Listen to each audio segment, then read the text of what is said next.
আমার নবীর অনেক নাম আছে। আল্লাহ কোন সময় মুদ্দাসসির বলে ডাক দিছে, কোন সময় আমার নবীরে তাহা বলে ডাক দিছে, কোন সময় আমার নবীরে ইয়াসিন বলে ডাক দিছে, উপাধি বলে ডাক দিছে। আল্লাহর নবীকে আয়াত নাযিল করে নবীকে জানায়া দিলেন, পয়গম্বর প্রস্তুতি নিতে হবে, প্রস্তুতি নিতে হবে, বিশাল এক দায়িত্ব আপনার উপরে। এইভাবে কম্বল দিয়া জড়ায়া থাকলে চলবে না, আপনার অনেক কাজ আছে। নবী এখনই প্রস্তুতি নেন। একে একে আমার নবীরে প্রস্তুতি নেওয়ার জন্য আল্লাহ বলতে শুরু করলেন। আল্লাহ বলেন, ইয়া আইয়ুহাল মুযাম্মিল, ও কমলিওয়ালা, ইয়া আইয়ুহাল মুযাম্মিল কুমিল লাইলা ইল্লা কালিলা। আপনি দাঁড়ায়া যান রাতের একটা অংশে, রাতের একটা অংশে আপনি দাঁড়িয়ে আমি আল্লাহর সামনে দাঁড়িয়ে আপনি নামাজ শুরু করে দেন। কিয়ামুল লাইল, তাহাজ্জুদ নামাজের কথা বলছে। এখানে অনেকগুলা কর্মসূচি দিচ্ছে, মনোযোগ দিয়ে যদি শুনেন তাহলে একটা একটা কোন যাবে। এক নাম্বার হলো আপনি প্রস্তুতি নেন। যে কোনো কাজ করতে গেলে এটার একটা প্রিপারেশন আছে না নাই? আপনারও ওয়াজ মাহফিল আইছো, একটা প্রিপারেশন আছে না? কেউ খাইয়া টিয়া বাড়িছে, কেউ না খাইয়া বাড়িছে, কাপড় চোপড় বনছে, পড়ার পরে সিদ্ধান্ত নিয়েছে মাহফিলে যাব। বিভিন্ন প্রিপারেশন আছে। আগে আগে বাজার ফিরে লাইছেন, আগে আগে চলে আসছেন, এটা একটা প্রিপারেশন। 23 বছর নবী দাওয়াত দিবে, দিনের খেদমত করবে, নবী কেউ আল্লাহ বলতেছে একটা প্রিপারেশন নেই। আর আপনার যে কাজগুলো করতে হবে, প্রথম কথাই হলো আপনি দাঁড়িয়ে যান কিয়ামুল লাইল, রাত্রের নামাজে দাঁড়িয়ে যান। তখন শুধু এই তাহাজ্জুদের নামাজের কথা বলছে, তখন 5 ওয়াক্ত নামাজ ছিল না। তাহাজ্জুদের নামাজ তখন ফরজ ছিল, সাহাবায়ে কেরামও পড়ছে। রাসূলকে বলছে আপনি নামাজে দাঁড়িয়ে যান। রাত্রের নামাজ, এই নামাজটা অত্যন্ত গুরুত্বপূর্ণ। যেন আল্লাহ বলেন, ইয়া আইয়ুহাল মুযাম্মিল, এ কামলিওয়ালা, কুমিল লাইলা ইল্লা কালিলা, আপনি রাতে জাগ্রত থাকেন, আপনি রাতের একটা অংশ আমি আল্লাহর কাছে ব্যয় করেন। নিসবাহু আও ইনকুসহু মিনহু কালিলা, অথবা রাতের একটা অংশ হইলে চলবে। প্রথম দিক দিয়ে নয়, শেষের এক অংশ, 3 অংশের যে কোনো এক অংশ আপনি নামাজে দাঁড়িয়ে যান। আও জিদ আলাইহি ওয়ারাত্তিলিল কুরআন তারতিলা। এরপর আল্লাহ বলেন, নামাজ তো পড়বেন, গভীর রজনীতে যখন নামাজে দাঁড়িয়ে যাবেন, আমি আল্লাহর সঙ্গে আপনার কথা হবে। আর ইজ্জত আর সম্মান শুধু বাড়ে রাত্রের নামাজে। আমার কথা কি বুঝতেছে? কেউ যদি সম্মানী হতে চায়, কেউ যদি ইজ্জত পাইতে চায়, তাহলে সে যেন রাত্রের নামাজ পড়ে। রাত্রের নামাজ বলতে কোনটা? তাহাজ্জুদের নামাজ। পৃথিবীতে যারা সম্মানী হয়েছে গো, প্রত্যেকটা মানুষ রাতের নামাজ পড়ে পড়ে সম্মানী হয়েছে। তাহাজ্জুদের নামাজে দাঁড়াইয়া যারা আল্লাহর কুদরতি পায় সাজদা দেয়, আল্লাহর সামনে দাঁড়ায়া কোরআন তেলাওয়াত করে, এদের সম্মান আর মর্যাদা সমাজের মধ্যে বেড়ে যায়। আল্লাহ দুনিয়াতেও ইজ্জত দেয়, পরকালেও ইজ্জত দেয়। এই জন্য সমস্ত নবী রাসূলগণ রাতের নামাজ পড়ছে, সাহাবায়ে কেরাম পড়ছে। যত পীর আছে, বড় বড় বুজুর্গানে দিন, তারা রাতের নামাজ ছাড়া কেউ আল্লাহর ওলি হতে পারে নাই। আমার কথা কি বুঝতেছে? তাহাজ্জুদের নামাজ না পড়লে আপনি জাহান্নামে যাবেন না, কিন্তু তাহাজ্জুদের নামাজ পড়লে আল্লাহর সঙ্গে আপনার একটা বন্ধুত্ব তৈরি হবে। 5 ওয়াক্ত নামাজ দিয়ে জাহান্নাম থেকে বাঁচা যাবে রে, কিন্তু আল্লাহর সঙ্গে বন্ধুত্ব হয় না। আল্লাহর সঙ্গে বন্ধুত্ব করতে হলে তাহাজ্জুদের নামাজে দাঁড়াইতে হবে। তাই আল্লাহর হাবিবকে আল্লাহ বলেন, ইয়া আইয়ুহাল মুযাম্মিল কুমিল লাইলা ইল্লা কালিলা, বন্ধু আপনি রাতের নামাজে দাঁড়িয়ে যান। আমার নবী তাহাজ্জুদের নামাজ পড়ছে, শুধু তাই নয়, সাহাবায়ে কেরামরা তাহাজ্জুদের নামাজ পড়ছে। এই সাহাবায়ে কেরামদের মধ্যে প্রতিযোগিতা, নামাজ নিয়ে প্রতিযোগিতা হইতো গো। নামাজ নিয়ে প্রতিযোগিতা হইত, কে কার আগে তাহাজ্জুদে দাঁড়াইতে পারবে। খলিফাতুল মুসলিমিন হযরত ওমর রাতের বেলা সিদ্ধান্ত নিল, আজকে সবার আগে আমি তাহাজ্জুদে দাঁড়াবো। মসজিদে নববীর ভিতরে সবার আগে গিয়ে আজকে আমি দাঁড়ায়া যাব। হযরত ওমর রাতের বেলা কাপড় পরিধান করে খুশবু মেখে মসজিদে নববীর দিকে রওনা দিয়া দিছে। মসজিদে নববীর দিকে রওনা দিয়া দিল। যেই মাত্র মসজিদে নববীর মধ্যে গেল, গিয়া দেখে ওনার আগেই হযরত আবু বকর সেখানে উপস্থিত। সুবহানাল্লাহ। ওমর আফসোস করে বলে, হায় আফসোস, আমি আবু বকরের সঙ্গে পারলাম না। তারা ইবাদত নিয়ে প্রতিযোগিতা করত, আর আমরা এখন গুনাহ নিয়ে প্রতিযোগিতা করি। কার থেকে কে বেশি গুনাহ করতে পারে? গুনাহের প্রতিযোগিতা বেশি রে, নেকির প্রতিযোগিতা কম।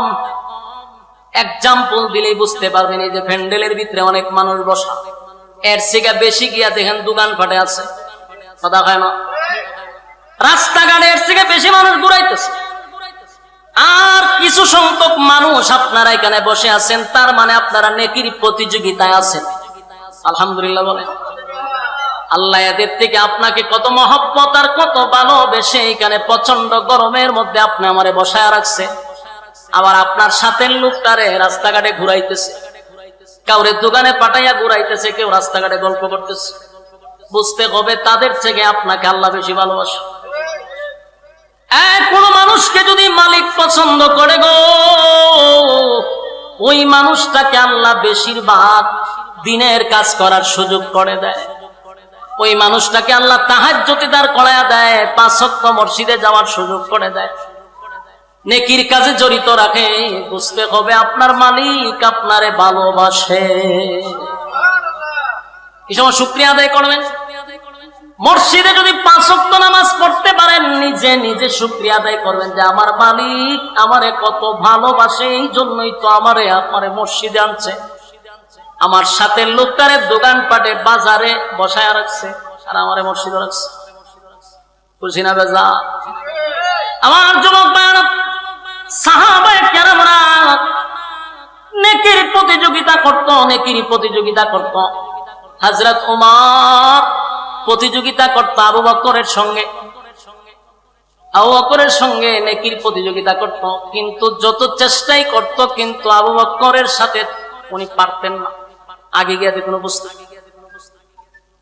আমার যুবক ভাইরা, আমাদের উচিত নেকির প্রতিযোগিতা করা। কথা বল না দি, আগে আগে মসজিদে যাওয়া। যে কোনো কাজ আমার নিয়ত থাকতে হবে, এর আগে আমার এই কাজটা করতে হবে। এটা হলো নেকির প্রতিযোগিতা, এটা আল্লাহ পছন্দ করে। আমার যুবক ভাইরা, এই সূরা মুজাম্মিল নাজিল হওয়ার কারণ ছিল, প্রথম দিক দিয়ে যখন কোরআন নাজিল হয়েছে, আমার নবীটা লোড সহ্য করতে পারে নাই। অনেক সাহাবীরা বলতো, হাবিবে কিবরিয়া যখন ঘোড়ার উপরে থাকতো অথবা উটের উপরে রাসূল বসতো, তখন যদি কোনো আয়াত নাজিল হইতো, উটের পাগুলি জমিনে ঢুকে যাইত। সুবহানাল্লাহ আছে? তাহলে কোরআনের আয়াতের লোড আছে না নাই? আম্মা জান আয়েশা বলেন, প্রচন্ড ঠান্ডার মধ্যে কম্বলের নিচে আমরা শুয়ে আছি। এত ঠান্ডার মধ্যে যখন নবীর উপরে কোরআনের আয়াত নাজিল হইতো, আল্লাহর নবী ঘেমে যাইতেন, পেরেশান হয়ে যাইতেন, ওনার শরীর দিয়া গাম মোবারক বাহির হইত। এই আয়াতের এত লোড, এত ক্ষমতা, এই কোরআন নবীর উপরে নাজিল। হেরা পর্বতে সর্বপ্রথম যখন নাজিল হয়, জিবরাইল আলাইহিস সালাতু ওয়াস সালাম পূর্ণ সূরত নিয়ে নবীর সামনে হাজির হয়। বারবার নবীরে বারবার বলতে লাগলো, পড়েন আপনি কোরআন পড়েন। নবী 5টা আয়াত শোনায়া দেওয়ার পরে যে নবীর শরীরে কম্পন সৃষ্টি হইল। নবী বারবার আম্মা জান খাদিজার কাছে কয়, খাদিজা গো, আমি মনে হয় বেশি দিন বাঁচবো না, আমার লক্ষণ ভালো না। কিন্তু আম্মা জান খাদিজা ছিল অত্যন্ত বুদ্ধিমতী একজন মহিলা। এই জন্য বিবি যদি বুদ্ধিমান হয়, বিবি যদি বুদ্ধিমান হয়, নেককার হয়, তাহলে স্বামী বেচারার জন্য অনেক ভালো, ফ্যামিলি ভালো চলে যদি বউ নেককার হয়। আর যদি বউ নেককার না হয়, তাহলে দুনিয়াটা একটা জাহান্নাম। বাস্তব না বাস্তব? আম্মা জান খাদিজা বলে, হাবিব চিন্তার কোনো কারণ নাই গো, আপনি ঘাবড়াইবেন না, কারণ জিন্দিগিতে আমি আপনাকে কোনোদিন আমানতের খেয়ানত করতে দেখি নাই। মানুষের সঙ্গে আপনি খারাপ আচরণ করেন নাই, মানুষের হক আপনি নষ্ট করেন নাই। আপনার উপরে এমন মুসিবত হতে পারে না, কোন দুষ্ট জিন আপনাকে নষ্ট করতে পারে না, কারণ আপনি হক আদায় করছেন। তাই বিবি নিজের স্বামীকে সান্ত্বনা দেয় আর বলতেছে, নিশ্চয়ই আপনার সঙ্গে যার দেখা হয়েছে দুনিয়ার কোনো মানুষ নয়, এটা আল্লাহর কোন ফেরেশতা। সুবহানাল্লাহ। সান্ত্বনা দিতেছে। আর আমরা যদি বউ হইতো, যদি হইতাম বলে একটা কুস্তা দিকে লাইছি, বললো মুরগি একটা সদকা দিয়ে দাও, আনলে অমুক মাজার একটা গরু লিয়ে দাও, ছাগল একটা লইয়া দাও, নিয়ে বাবার মান্নত করো, বালি যাবা। বুদ্ধি পরামর্শ তো বড় অভাব নাই, বড় একটা গুরু হল দুটো নেতা লাইছে। কিন্তু আম্মা জানায় খাদিজা বলেন যে আপনি জীবনে কারো ক্ষতি করছেন না, আপনারে তো কোনো জিন্নাতেও ক্ষতি করতে পারে না, সুতরাং আপনার সাথে যার সাক্ষাৎ হয়েছে নিশ্চিত উনি আল্লাহর কোন পাঠানো ফেরেশতা। সুবহানাল্লাহ। জিবরাইল তো আসলেই নবীর সঙ্গে সাক্ষাৎ করছে। এখন রাসূল তো কাঁপতেছে, কারণ এটা তো লোড মারাত্মক। এরপরে নবী ওনার কাছে যখন কোরআন আসে, আল্লাহ রাব্বুল আলামিন ঘোষণা দিয়া দিলেন, হাবিব 40টা বছর আপনি চুপ ছিলেন, চুপ থাকার কথা আমি আল্লাহ আপনাকে বলেছি। এবার আমি আল্লাহ আপনাকে বলে দিলাম, মক্কা নগরীর মানুষকে আপনি জানায়া দেন, আপনি শুধু মুহাম্মদ নয়, আপনি হলেন মুহাম্মাদুর রাসূলুল্লাহ সাল্লাল্লাহু আলাইহি ওয়াসাল্লাম। আল্লাহর হাবিব সর্বপ্রথম দিনের দাওয়াত দেওয়ার আগে আম্মা জান খাদিজাকে বললেন, খাদিজা গো, আমি তো দিনের দাওয়াত লইয়া মানুষের কাছে যাব, মানুষ যদি আমার জিজ্ঞাসা করে আপনার ঘরওয়ালি আগে দাওয়াত গ্রহণ করছে, আমার ঘর যদি ঠিক না থাকে আমি অন্য জায়গায় দাওয়াত দিয়া কি করব? আম্মা জান খাদিজা কোনো কথা না বলে বললেন, লা ইলাহা ইল্লাল্লাহু মুহাম্মাদুর রাসূলুল্লাহ সাল্লাল্লাহু আলাইহি ওয়াসাল্লাম। আল্লাহর নবী বললেন, খাদিজা কোনো প্রশ্ন করলে না, প্রশ্ন না করে আমার কালেমা তুমি গ্রহণ করলে। আম্মা জান খাদিজা বলেন, আমি তো অপেক্ষায় ছিলাম কবে আপনি বলবেন যে আমি আল্লাহর রাসূল, আর আমি এটার জন্য অপেক্ষায় ছিলাম। সুবহানাল্লাহ। আল্লাহর নবী নিজের ঘরের মধ্যে কালেমার দাওয়াত গ্রহণ করাইতে পারলেন, সাথে সাথে উনি মক্কা নগরীতে চলে গেলেন। গিয়া এক জায়গায় দাঁড়াইয়া সবাইকে একত্রিত করে বললেন, এই মক্কার মানুষেরা শোনো, আজকের পর থেকে শুধু আমি মুহাম্মদ নয়, আমি হলাম মুহাম্মাদুর রাসূলুল্লাহ সাল্লাল্লাহু আলাইহি ওয়াসাল্লাম। আর আমার সঙ্গে তোমরা পড়ে নাও, লা ইলাহা ইল্লাল্লাহু মুহাম্মাদুর রাসূলুল্লাহ সাল্লাল্লাহু আলাইহি ওয়াসাল্লাম। আমার যুবক ভাইয়েরা, মুরব্বী বাবারা, দিনের কান লাগায়া কথাগুলি শুনেন। প্রতি রাত আপনারা ঘুমান, প্রতি রাত আড্ডা মারেন, একটা রাত্রি না হয় একটু কষ্ট করলে অসুবিধা হইব। এক হাবিবি কিবরিয়া 40 বছর পর্যন্ত কাউকে আদেশ করে নাই, কাউকে নিষেধ করে নাই। 40 বছর পরে যখন বললেন লা ইলাহা ইল্লাল্লাহ, নেই কোনো মাবুদ আল্লাহ ছাড়া, মুহাম্মাদুর রাসূলুল্লাহ সাল্লাল্লাহু আলাইহি ওয়াসাল্লাম আমি আল্লাহর বান্দা এবং রাসূল, আমার পরে আর কোন নবী পৃথিবীতে আসবে না, কোন রাসূল পৃথিবীতে আসবে না, আল্লাহ আমারে আখিরি জামানার পয়গম্বর হিসেবে প্রেরণ করেছেন। তোমরা আমার সঙ্গে পড়ে নাও লা ইলাহা ইল্লাল্লাহ, এই কালেমা পড়ে নিলে দুনিয়া এবং পরকালে শান্তি পাইবা। যুবক ভাই, যে মক্কার মানুষ আমার নবীকে আল আমিন বলে উপাধি দিল গো, আবু জাহেলের মতো ব্যক্তি আমার নবীর আল আমিন বলে ডাকছে। মক্কার মধ্যে আমার নবীর কোন দুশমন ছিল না, মক্কার ভিতরে আমার নবীর দুশমনি কেউ করত না, কেউ নবীর বিরোধিতা কোনোদিন করল না।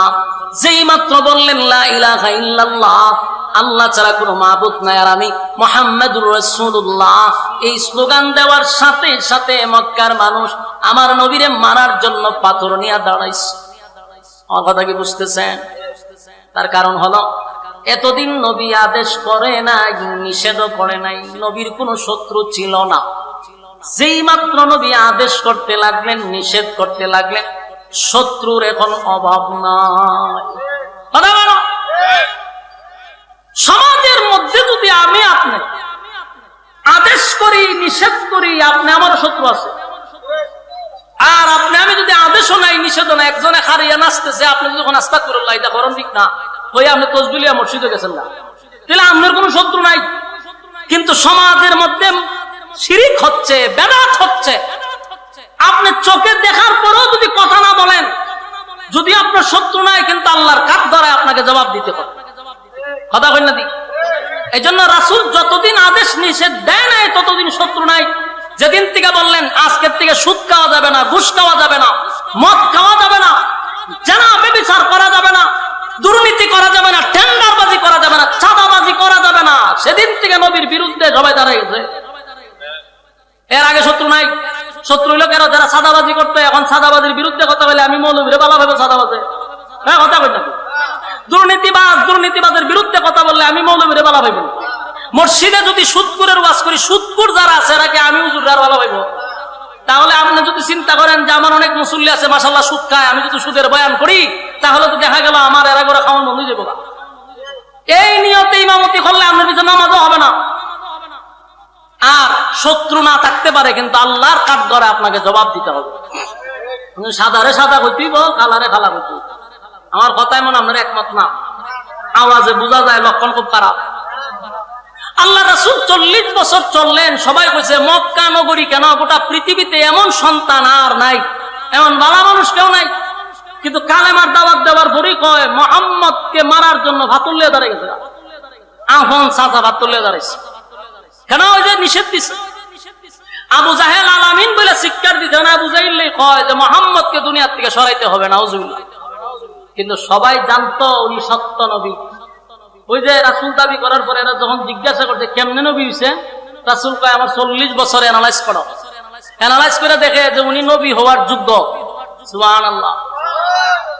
কারণ আল্লাহর হাবিবের জন্মটা তো এদের মধ্যেই হইছে, কথা কয় না? আবু জাহেল জানতো উনি সত্য নবী, আবু লাহাবও জানতো। যে আবু লাহাব পাথর লইয়া নবীরে দাঁড়াইছে, সেও জানতো যে উনি সত্য নবী, কারণ জন্মটা এরা নিজের চোখে দেখছে।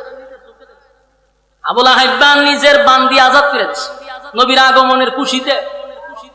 হে আবু লাহাব পাথর লইয়া খারো, কারণ হক কথা বলার কারণে।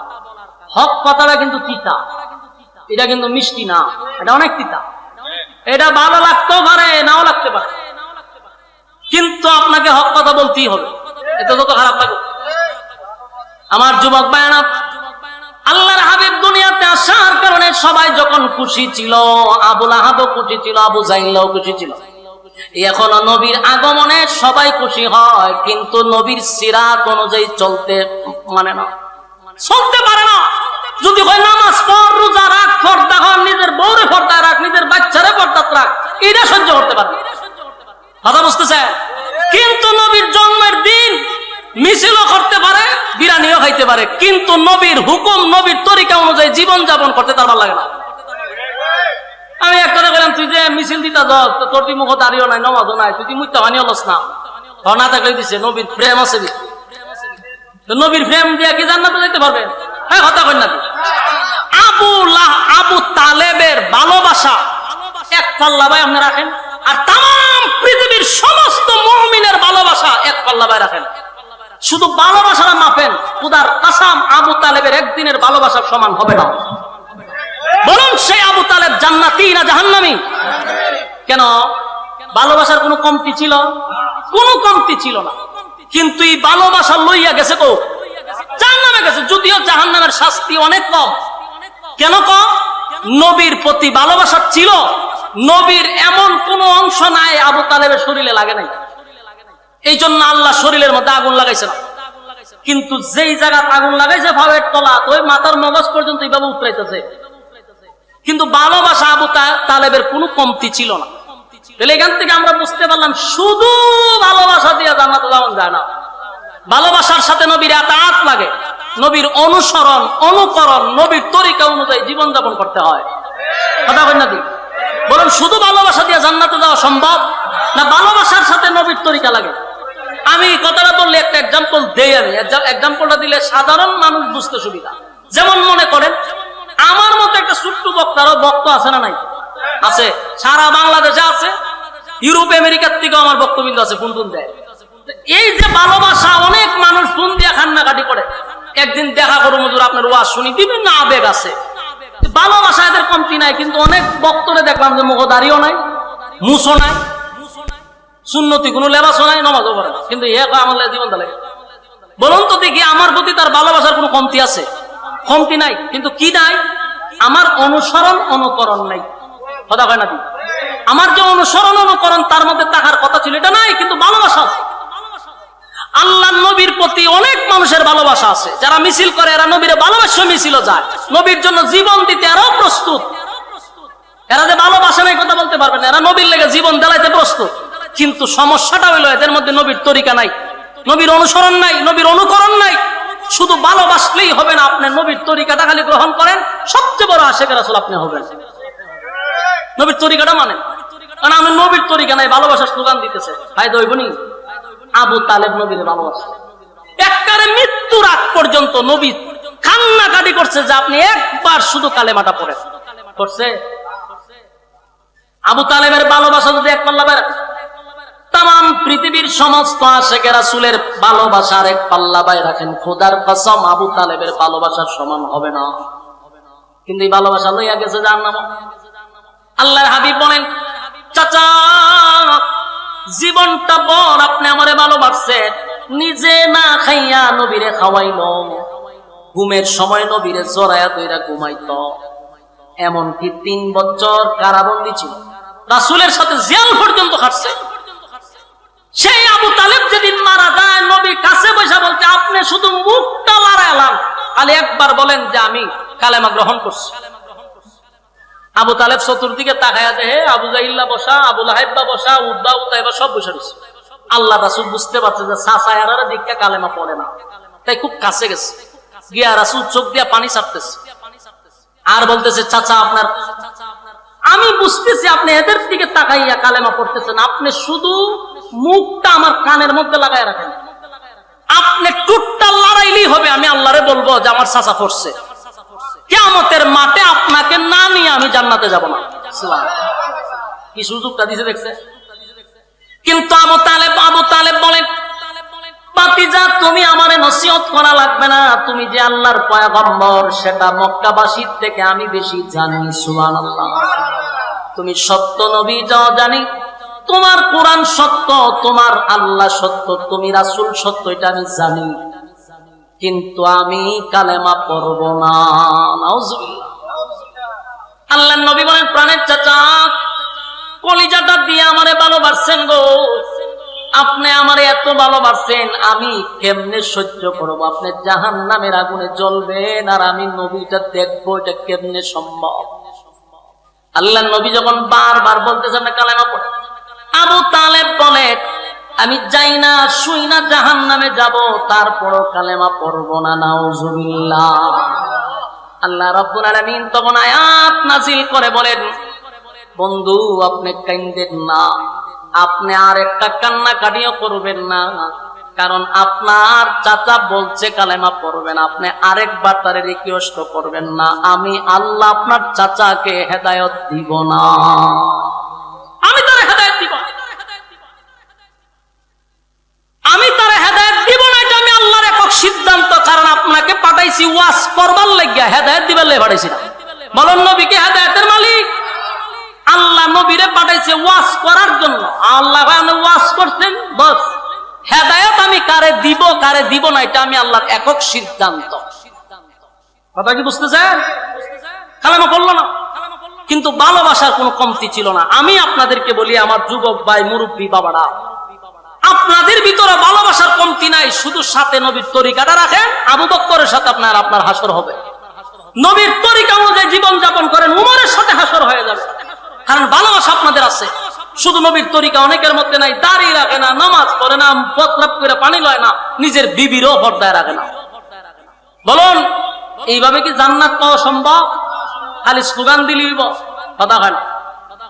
আল্লাহ রাব্বুল আলামিন বলেন হেদায়েতের একমাত্র মালিক আমি আল্লাহ, কিন্তু যারা হেদায়েত আমার কাছে ভিক্ষা চায় আমি তাদেরকে হেদায়েত দিয়ে থাকি। যারা হেদায়েত চায় না রে, আমি আল্লাহ আসমান থেকে লাইম্মা তারে হেদায়েত দেই না। হেদায়েত আসমান থেকে লাইম্মা কেউ দেয় না। হেদায়েতের জন্য আল্লাহর কাছে আপনি চাইতে হবে। আপনি মুনাজাত যতবার করেন, একদিন কি কইছেন যে আল্লাহ আপনি আমারে হেদায়েত দেন, আল্লাহ আপনি আমারে হেদায়েতের ভিক্ষা দেন, আপনি আমারে মহব্বতের বান্দা হিসাবে কবুল করেন, এদিকে আল্লাহর কাছে কইছেন? তা আমরা তো আল্লাহর কাছে হেদায়েত চাই না, এই জন্য আমরা হেদায়েত পাই না। হেদায়েতের জন্য আল্লাহর কাছে চাইতে হবে। কথা কি বুঝতেছেন?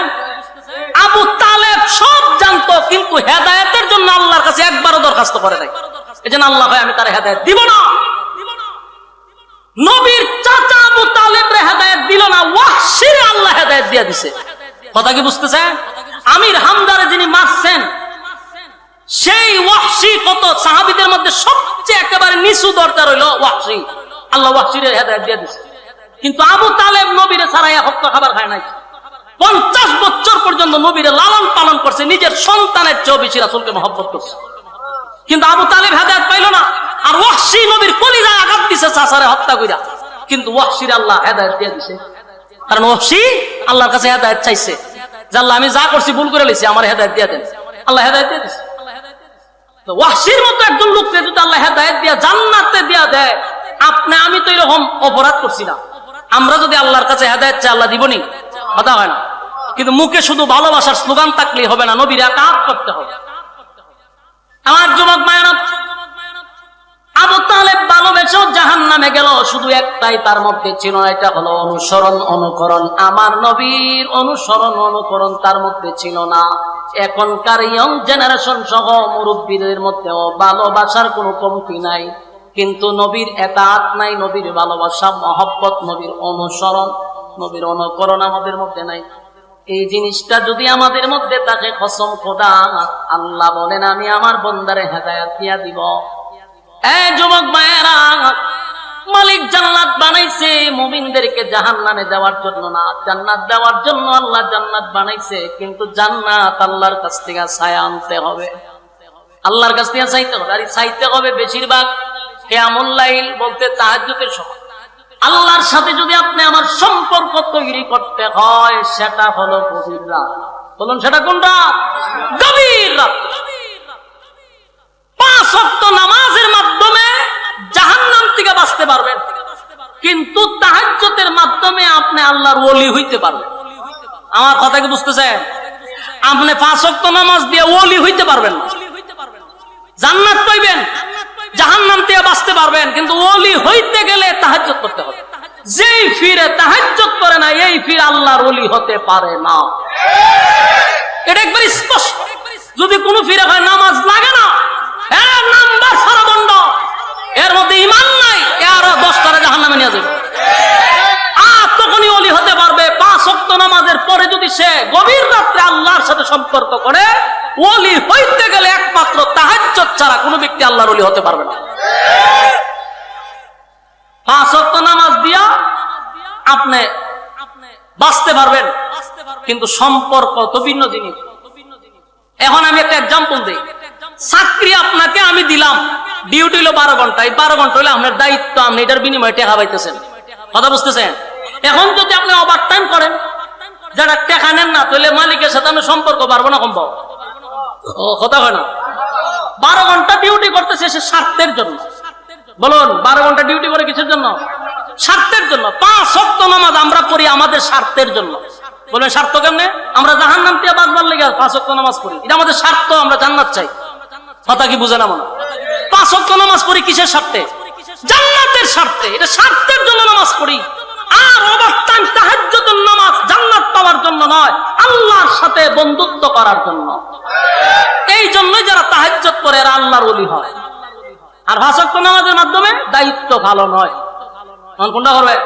5 ওয়াক্ত দায়িত্ব পালন করতে হবে, ওভারটাইম করে আল্লাহর সাথে বন্ধুত্ব তৈরি করতে হবে। কথা হয় না? আর যুবক ভাইরা, আল্লাহ রাব্বুল আলামিন বলেন ইয়া আইয়ুহাল মুযাম্মিল ও ক্বাবলি ওয়াদা, ইয়া আইয়ুহাল মুযাম্মিল কুমিল লাইলা ইল্লা কালিলা নিসফাহু আও ইনকুস মিনহু কালিলা। আপনি দাঁড়িয়ে যান, আপনি রাতের এক অংশ আমি আল্লাহর জন্য আপনি দাঁড়িয়ে যান, সেখানে দাঁড়াইয়া কিয়াম করেন, নামাজ পড়েন, রাতের একটা অংশ আমি আল্লাহর জন্য বরাদ্দ রাখেন। এরপর আল্লাহ বলেন এই নামাজের মাধ্যমে আমি আল্লাহর সঙ্গে আপনার বন্ধুত্ব তৈরি হবে, বন্ধুত্ব তৈরি হবে। আল্লাহ বলেন নিসফাহু আও ইনকুস মিনহু কালিলা, রাতের যে কোনো একটা অংশে আপনি কিয়ামে দাঁড়ায়া যান। আউজিদ আলাইহি ওয়ারাত্তিলিল কুরআন তারতিলা, আর কোরআন আপনি স্পষ্টভাবে শুদ্ধ করে তারতিলের সাথে কোরআন তেলাওয়াত করেন। তাহলে কোরআন তেলাওয়াত দরকার আছে না নাই? আমরা যে গিলাপ দিয়া ফেসায়া কোরআন শরীফ তৈছি, এটা আবার 1 বছর পরে রমজান বাড়ি ফিরে মোছামুছি করবো, গিলাপ তৈব, এই আমাদের কোরআন রাখার সিস্টেম। অথচ আল্লাহ তার বন্ধুরে বলতেছে আপনি প্রতিদিন কোরআন তেলাওয়াত করেন তারতিলের সাথে। আপনার যতটুকু সুর আছে এই সুর দিয়ে সুন্দর করে আপনি কোরআন তেলাওয়াত করেন। কোরআন তেলাওয়াতের মাধ্যমে আল্লাহর সঙ্গে বান্দার কথা হয়। সুবহানাল্লাহ। আপনি যে কোনো ইবাদত করেন, ওই ইবাদতের মাধ্যমে মালিকের সঙ্গে কোনো বান্দার কথা হয় না রে, কথা হয় শুধুমাত্র কোরআন তেলাওয়াতের মাধ্যমে। আর এই কোরআন পড়তে হবে তার তিলের সাথে। আমাদের মধ্যে অনেক মানুষের তেলাওয়াত শুনলে মন চাইতে দূর মারোয়া, অনেক ফিরের তেলাওয়াত শুনলে আমার মনটা হয় 5 দিয়া মাথার বাড়ি মেরে 2 ভাগ করে লাগে। এর সূরা ফাতিহা শুদ্ধ না বলে ভিড়ে বইছে।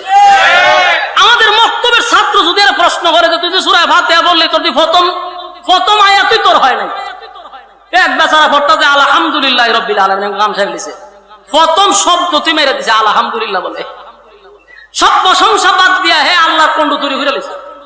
এরকম অসংখ্য ফিরের ফরামুল্লে মাথা নষ্ট হয়ে যায়। আবার অনেক বক্তার দেখছি বইয়া ওয়াজ করতেছে, হাজার হাজার শ্রোতা মাথাত লাল্লিল বাতি ধরাইয়া বিশাল বড় মৌলানা সাহেব, কিন্তু ফরাউনলে মনে হয় যে খাসা গঞ্চি দিয়ে বাইরিতাম। এই জন্য এদের কোন শহরমুখী একটা ইমামতি করতে পারে না, সবগুলা গ্রামের সিফাজাবাত নামাজ পড়া, কারণ ভালো জায়গাতে ইন্টারভিউ দেওয়ার মতো এদের যোগ্যতা নাই। আরে বেটা তুই আলেম হইছ, অন্তত পক্ষে তেলাওয়াতটা সহি কর। লজ্জা করে না যে তেলাওয়াত গলত মার্কা তেলাওয়াত লিয়ে আমাদের সামনে পড়ে, তো পাবলিক তো সুবহানাল্লাহ হয়ে খাইতে যায়, কিন্তু যারা আলেমরা আছে এরা তো মাথা নষ্ট হয়ে যায় যে কিতাব বললো হে। এই জন্য আল্লাহ তার বন্ধুরে বলতেছে আপনি তার তিলের সাথে তেলাওয়াত করেন। আপনারা যারা বলবেন হুজুর আমরা মাদ্রাসা পড়ছি না, বড় মুসিবত আছে হুজুর, তেলাওয়াত শুদ্ধ করতাম কেমনে, এই কথা কই আল্লাহর কাছে পার পাবেন না। কারণ আপনারা যেমন 60 বছর সময় দিছে, হুজুরও 60 বছর আল্লাহ সময় দিছে, কথা হয় না দি। আপনি যে হায়াত পাইছেন সেই হায়াত যদি হুজুর ভাইয়া থাকে, উনি যদি শিখতে পারলো আপনি শিখলেন না কেন? আপনি বাজারের ব্যাপারে সব বুঝেন, জায়গা জমি যদি ফেস লাগে সব বুঝেন, আপনি কোরআনের বেলায় কিছু বুঝেন না। হ্যাঁ, একজন মুরব্বী সে দুনিয়ার কিচ্ছু বুঝে না, কিন্তু জায়গার দেখা ফেস লাগছে, এটা কোন কোডো যাইতেইব, কোন জায়গা গিয়া জায়গা ঠিক করতেইব, এই মুরব্বীর ব্রেন আছে, এটা দিয়ে ঠিক করে লই পরে। কিন্তু যেখানে জান্নাত আর জাহান্নামের প্রশ্ন, এখানে এসে হুজুর ভারী না আল্লাহ মাফ করবো, ডাইরেক্ট একটা কথা কয় হুজুর ইতা আমরার আল্লাহ মাফ করে দিব। আমি আল্লাহ জুতা দাবাই বা আধা ঘন্টা আল্লাহ মাফ করতে করে, আপনারা সময় দিচ্ছেন আল্লাহ। আপনি দুনিয়ার ব্যাপারে সব বুঝে, বাজার হাটের ব্যাপারে সব বুঝেন, ছেলেরে বিদেশ পাঠাইতেইব বুঝেন, আয় করতেইব বুঝেন, বিল্ডিং করতেইব বুঝেন, বুঝেন না শুধু সূরা ফাতিহা। হ্যাঁ, আবার হয় আমরা অনেক কিছু জিগাইলে আল্লাহ মাফ করবো, সহজ দলিল আল্লাহ মাফ করে দিবে।